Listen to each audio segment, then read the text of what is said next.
Hello and welcome back. Here is Kate and I enjoying Beekeeper's Perks, wild comb.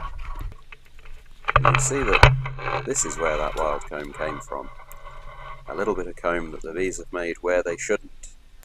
And I'll explain in a moment why they do that and why we get to eat it rather than it gets left for the bees. But just to prove that Kate isn't a yeti, she is a real human being, you'll see that today's video has Kate doing the inspections. And so as she gets started, I'll explain about wild comb. So bees like to make new honeycomb all the time. It's good for them to have a little bit of space to do that. And when they don't have space to do that, that's when they might start thinking about swarming, bringing on a new queen, and then one of the queens, either the old or the new, usually the old actually, swarming off with half the bees to look for a new home because their current home has got too small for them. And so these nooks are quite small in the grand scheme of things. 6 frames of brood, and as you can see nearest to the camera there, also a channel for feed to go in. So that's usually a liquid feed if they need it, which we're not having to do at all at the moment. We've got an amazing nectar flow going on so early in the season. But that channel that feed goes in is also, once the bees have filled up everything, where they start to make a bit of wild comb to put any more nectar that they're bringing in. Now, you can't have wild comb. Wild comb gets in the way, it's wiggly woggly, it's difficult to manipulate, it's not nice and ordered in the frames like the rest of it. And so it has to go, and it won't keep because it's not capped off, it's still got too high a water content.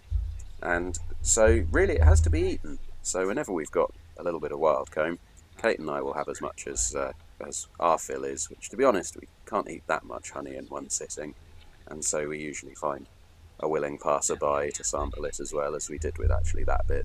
One of the neighbours to where our hives are gratefully accepted a little taste of very fresh honey. And so today's inspection has a few nice little twists in. Now the history of this colony is that they were a little bit bigger and we reduced them down, but they had started putting brood on these super frames. So you'll see that some of these frames that Kate is holding are much shorter, so much less of a depth, but as she holds it up to the camera you will see lovely glistening nectar in there. Fresh nectar from this wonderful spring flow that we're getting. I've never had a spring like it. And while it's like that, uncapped and going into the honeycomb like that, you couldn't put it in a jar and sell it as honey. It's got too high a water content.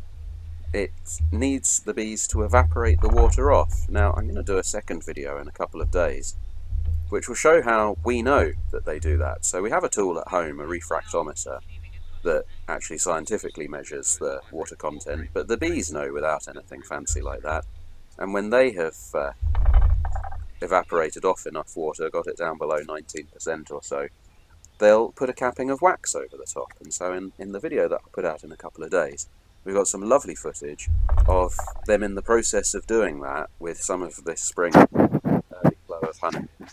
And so, because these short frames that Kate has just held out, although she's got in her hands as I speak, full brood frame, are not really appropriate for in a nook, we actually are going to take them out and put them in the hive next door, which has got a super on, which is where honey is harvested from, and let those bees finish it off, so that it just boosts that harvest a little bit. Here's Kate holding up a little bit more stores. They will store it around the side of the brood nest as well. And then in the centre there, that lovely biscuit coloured sealed brood, the last stage before bees hatch out as adults, in a nice pattern there.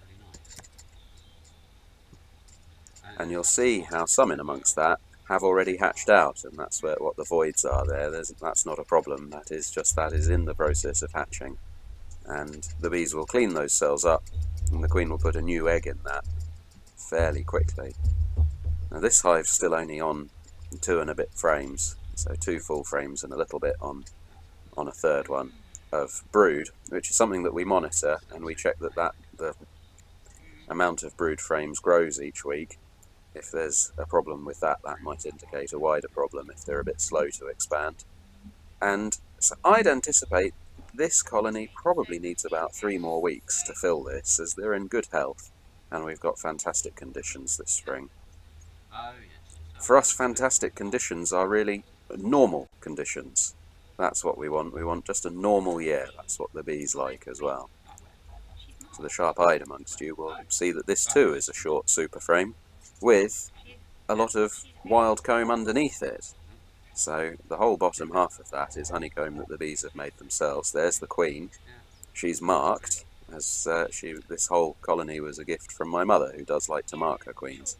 I'll talk in a future video about my feelings about marking queens and why we don't, and that'll probably be a much longer conversation. And so this frame with wild comb underneath is nice and straight simply because it's been sandwiched between 2 full frames which have made the bees keep that straight. Without that, they would have gone entirely wiggly woggly. Now here's Kate showing the beginnings of a queen cell. If you look at that downward facing cell, nothing to worry about so far. That's what we call a play cup, but we're going to start getting into swarm season soon, and I've got the GoPro packed in my swarm kit ready to go when I'm called out for swarms, so we should get some wonderful swarm videos this year. And so as Kate takes out the final frame, you'll see there's not as much on it. The bees like to keep the brood nest all together, so on those 2 frames next to each other in the middle, and then on the outsides they'll put some stored honey. And then when they get a surplus of that, when it looks like they're getting a bit full in a full 11 frame hive, then we put the queen excluder on and a super on top. So the queen can't get through that queen excluder, but the workers can, and they start to store just honey above the queen excluder, and that's the honey we harvest, so that when we take that away we're not taking away any eggs that they'd need or brood that they'd need, and there's no way that eggs or grubs get in the honey that we jar up, because that would be horrendous. And so this hive is not there yet by any means, but good health and a good season, and these could produce honey for us this year. And so having checked that the other frames that have got enough stores in, here we are taking out a super frame. Just remember that for our future video. And we're just replacing those with nice clean foundation there, a nice new frame with a wax sheet in that the bees will start to draw out the honeycomb in, and they'll hopefully start storing some more of this lovely nectar. The next 10 days forecast is still good for bees, nice weather, a little cool, but plenty good enough for them to fly in, and plenty good enough for the plants to keep giving really good nectar flow. So the joys of 2 people beekeeping is that Kate can be working with the bees while I go off to fetch something that she needs. So you'll see her shake the bees off.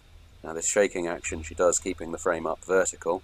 If you did that on an angle you'd shake the honey right out, and the bees would tidy that up. It's far better not to, and we'll just pop that to one side while we put in this much more appropriate frame for the bees to get to work on.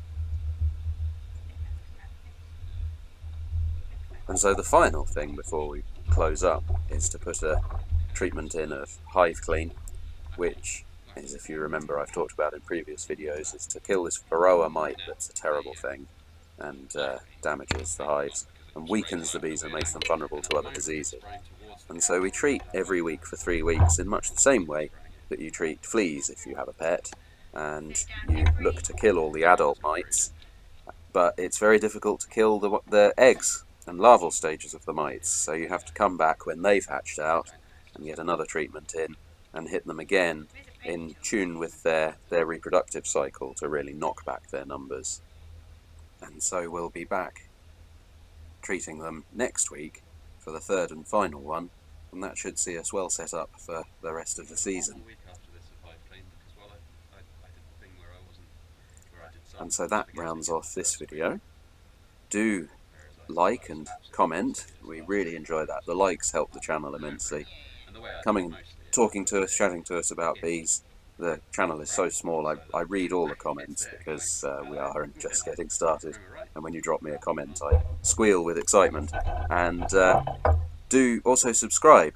In a couple of days I'll show you where the frames went, the super frames went, and what we did with those.